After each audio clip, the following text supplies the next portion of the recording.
Hello, this is Troy with the Noble Grafted in Middle Position. We started back in the first part of this, part one, talking about the Jew and the Gentile, and we're talking about faith. We're talking about the church.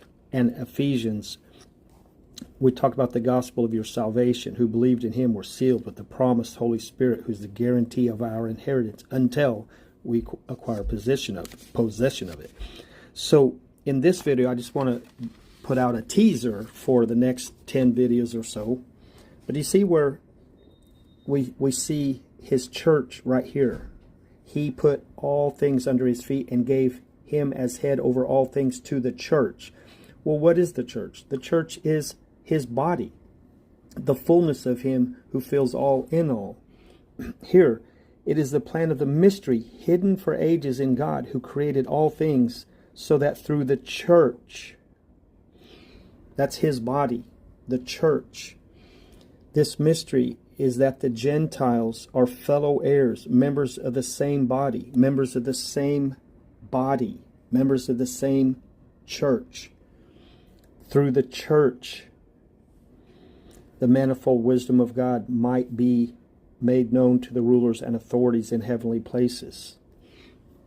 God made Christ far above all rule, seated him at his right hand, above all rule, authority, power, and dominion, not only in this age, but in the age to come. And he put all things under his feet and gave him as head over all things to the church, which is his body.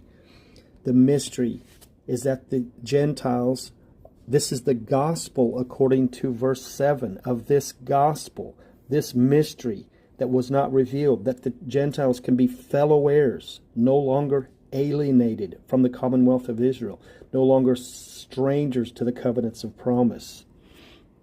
Strangers to the covenants of promise. No longer alienated from the commonwealth of Israel.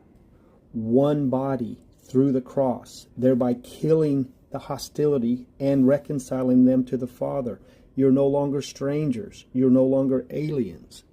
You're fellow heirs. So this idea that the church has been replaced, or that somehow the Jews are separate and distinct from the Gentiles, is absolutely antithetical to this gospel. This gospel says we are being grafted into that what God is doing with Israel through the church, which is his body, to the church, members of the same body. This is the gospel, the mystery not revealed. This is the church.